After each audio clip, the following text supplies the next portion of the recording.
other thing on my heart, and I'll go through the history and share a little bit and give you some background. I grew up in a small town in Wisconsin, in a Roman Catholic family.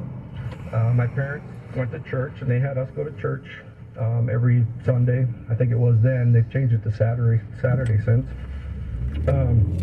Served as an altar boy. I went to a Roman Catholic school as a young man. No, never had a priest do that to me. But I did have a male babysitter that did. So and that'll kind of mess you up a little bit as a young person. Never really fit in because I had ADD. Didn't know what it was until I was much older. But never really fit in with people and things like that. And always had a hard time with school. My teachers didn't know how to deal with me, and I didn't realize I was a problem. You know, it was like, I was a handful. Just being me, man. Just being me. When I got older in junior high, then I started kind of hanging out with a couple of kids that were kind of more like the class clowns and stuff. That gave me a little bit of an outlet, so I at least had something there. But still had a lot of issues. And then going into high school, I met some of the drug users and started hanging out with them and doing a lot of drugs. And that helped me a lot in being able to stay in school, actually. Although I was drugged up all the time, it actually helped with my ADD to where I could actually stay mostly in school. marijuana, I don't think I would have made it through high school if it wasn't for that. Not that that's a good thing, but I didn't know what it was. My parents, in the meantime, got involved with the charismatic movement that was within the denominations back in the 70s. You might remember, some of you might, some of you may not.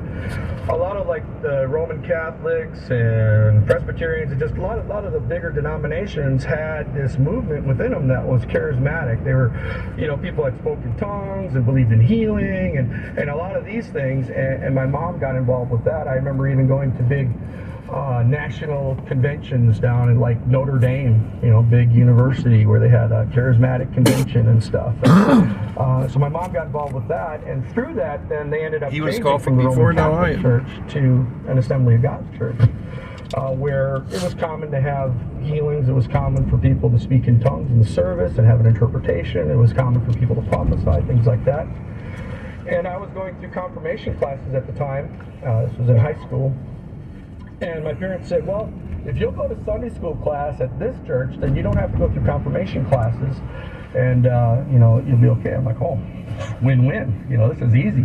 I had to know who the Pope was. I had to know who the bishops were. I had to know all this stuff, for the confirmation classes, which is supposed to be when you receive the Holy Spirit in the Roman Catholic Church. I'll take it. And, but, Sunday school class, I really didn't have to know anything. I just had to sit there and listen to them. I was like, okay, that's good. That's good.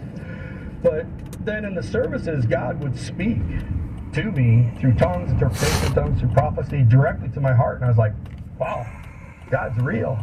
See, growing up in the Roman Catholic Church, I didn't really know God was real. Sorry, I got a little sniffles and cough in the background here. I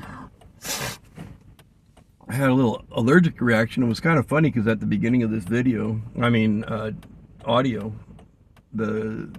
I was actually had to stop in the message and clear my throat, and then now it hit me just a few minutes later. Maybe it's psychosomatic, yeah, that thing. Yeah, I knew about him, and I knew Jesus was important, and there was lots of pictures and stations of the cross and all this, but he was never really real to me. He was just kind of there. And now all of a sudden he was real, and he was talking directly to me, and he had my number, and he was calling me, and I'm like, you don't want me. You want somebody else, you don't want me. And I did not come to the Lord because I was looking for him. I did not come to the Lord because I was excited about it. I was reluctant. I was standoffish. I was like, no, I don't want to, but I couldn't resist anymore. I'm like, I'm good. Why am I resisting? And so I surrendered to him. He found me. I didn't find him. Right. He found me. And I knew shortly thereafter that I was called to the ministry and some areas like that. It was very clear to me. But now, here I was, senior in high school. It was in February 5th, 1984 that I gave my heart to the Lord. Senior in high school, and here, that's the date I have. I think that's when I was baptized. I was a user. That's who I hung out with. That's what I did. I had...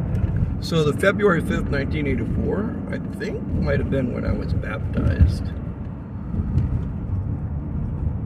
Because I think I gave my heart to the Lord before that. But then it was at least a few weeks, if not a few months, before I was baptized. It took a little while. And I know, like, I went forward multiple times to give my heart to the Lord. It's like, keep repenting, keep getting saved. Oh, and I tried to find the sinner's prayer because all the tracks ended with the sinner's prayer. People on TV said you guys pray the sinner's prayer. And then my sister, who's fundamental Baptist, was always telling me about the sinner's prayer, trying to lead me into sinner's prayer. But every time I heard the sinner's prayer, it was different, and I couldn't figure out which sinner's prayer was the right one. So I think I prayed a lot of different sinner's prayers. With my girlfriends, all these kinds of things, and now I'm going, okay, I don't want to do all this stuff anymore. I want to stop, because I took that surrender seriously. Not that it was easy to just stop all of a sudden with that stuff, but I was like, yeah, this ain't right.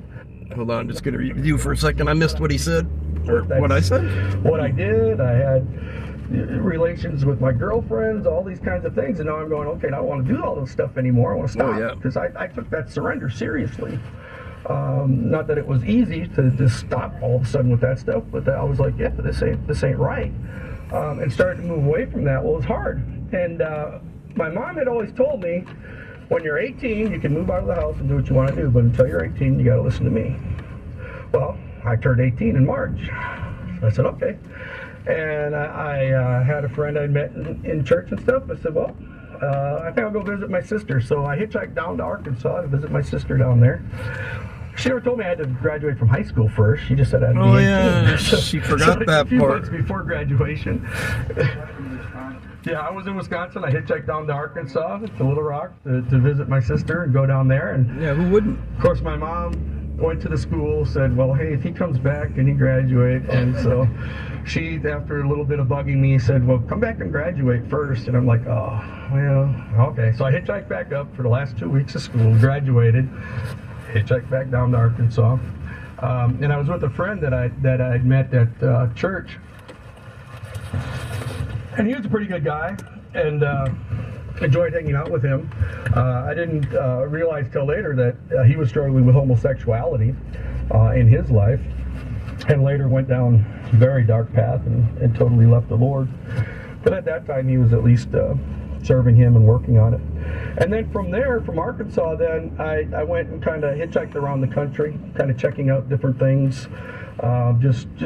I figured since I was 18, I didn't have a job, I didn't have a family, now would be the time to kind of see the country, so I'll just go hitchhike and go see it all. And I did that. You got to realize, in my family, that wasn't all that unnatural a thing.